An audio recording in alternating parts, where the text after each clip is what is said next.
नमस्कार मित्रों, मैं डॉक्टर आनंद जयंत काले, कंसल्टेंट प्लास्टिक सर्जन और डायरेक्टर लेक सिटी हॉस्पिटल फिर एक नए वीडियो के साथ आपके सामने उपस्थित हूँ। जो हम सीरीज़ अभी बना रहे हैं सवालों के जवाब देने की, उनमें इस बार एक नया सवाल है।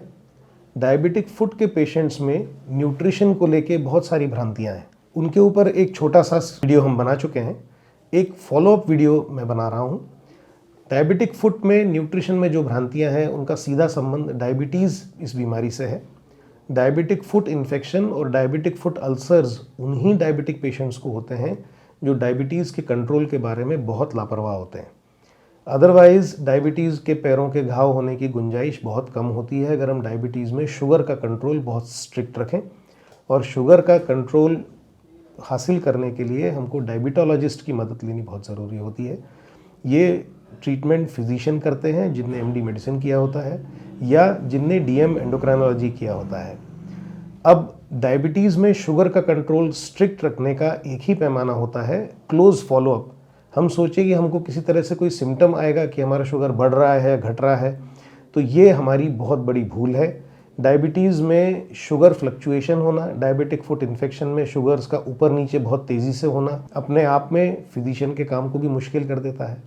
डायबिटीज़ में 4 मेजर कॉम्प्लिकेशन होते हैं। आँखों में असर होना जिसमें हम अंधे हो सकते हैं, हार्ट अटैक आएगा लेकिन हमको छाती में दर्द नहीं होगा, हो सकता है हमारे दोनों गुर्दे खराब हो जाएं जिसको हम डायबिटिक नेफ्रोपैथी बोलते हैं, और पैरों में घाव होना जिसमें हमको न्यूरोपैथी की वजह से दर्द नहीं होता, दर्द का एहसास नहीं होता।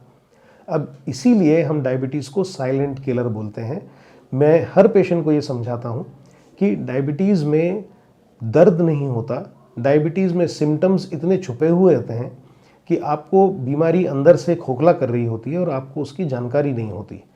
तो इसलिए डायबिटीज़ में स्ट्रिक्ट शुगर कंट्रोल के लिए डॉक्टर के पास रेगुलर फॉलोअप, हम 2 बार ज़्यादा दिखाएंगे तो कभी नुकसान नहीं होगा, लेकिन अगर हम 1 बार कम दिखाएंगे और शुगर फ्लक्चुएशंस शुरू हो जाए, शुगर एलिवेट हो जाए या कम हो जाए, दोनों स्थिति में गंभीर दुष्परिणाम हमको भुगतने पड़ते हैं। तो न्यूट्रिशन की भ्रांतियों के लिए, उनको ठीक करने के लिए हमको डायबिटोलॉजिस्ट की मदद लेनी बहुत ज़रूरी होती है। डायबिटीज़ के न्यूट्रिशनिस्ट होते हैं जो आपको बहुत अच्छे से डिटेल्स में बता सकते हैं। जैसे कुछ छोटी छोटी चीज़ें जो हम लोग ऑब्ज़र्व करते हैं हमारे पेशेंट्स को समझाने के लिए कि डायबिटीज़ में गेहूँ और चावल बहुत ख़तरनाक होते हैं।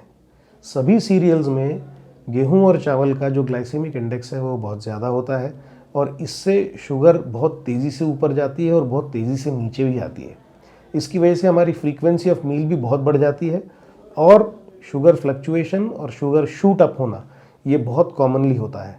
तो गेहूं और चावल का सेवन हमको बहुत कम करना है, उनको हमें रिप्लेस करना है मिलेट्स से। और ये जो मिलेट्स होते हैं जिनमें ज्वार होता है, बाजरा होता है, ये सब हमारे बहुत फ़ायदेमंद होते हैं। अगर हम कंप्लीट रिप्लेस कर सकें गेहूँ और चावल को इनसे, तो डायबिटीज़ के मरीज़ों को बहुत फ़ायदा हो सकता है। इसके अलावा जो आगे का जो न्यूट्रिशन के बारे में आपको पता होता है, उसमें माल्टोडेक्स्ट्रिन करके एक शुगर सिरप होता है जो आजकल धड़ल्ले से बहुत सारी चीज़ों में अवेलेबल होता है। ये अक्सर चॉकलेट्स में मिलता है, रिफाइंड फूड्स में मिलता है, जो कमर्शियल अवेलेबल केक्स होते हैं, कन्फेक्शनरीज होती हैं, उनमें पाया जाता है। इसका बहुत हाई ग्लाइसेमिक इंडेक्स होता है। ये केमिकली माल्टोडेक्स्ट्रिन कहलाता है और कमर्शियली इसको हम शुगर सिरप बोलते हैं। तो ये जो शुगर सिरप होता है ये लिक्विड ग्लूकोज के नाम से भी कई बार आप सॉसेज में पाएंगे, बहुत सारी चीज़ों में मिलता है। ये आपको बहुत तेज़ी से क्रेविंग जनरेट करता है बॉडी में और ये आपके डायबिटीज़ को बहुत तेज़ी से बिगाड़ सकता है। इन सब का बहुत विशेष ध्यान रखना है। न्यूट्रिशनिस्ट और डायबिटोलॉजिस्ट के साथ नियमित संपर्क में रहें, अपने शुगर को स्ट्रिक्टली कंट्रोल करें और उससे डायबिटिक फुट के अल्सर्स, डायबिटिक फुट के इन्फेक्शन से आप बच सकते हैं। ये दूसरा वीडियो है जो हमने डायबिटिक फुट के न्यूट्रिशन के हिसाब से बनाया है। डायबिटिक फुट के और भी बहुत सारे पहलुओं के ऊपर नियमित वीडियोस बनाते रहेंगे और आपके साथ शेयर करते रहेंगे। फिर एक नए वीडियो के साथ आपके सामने उपस्थित होऊंगा। नमस्कार।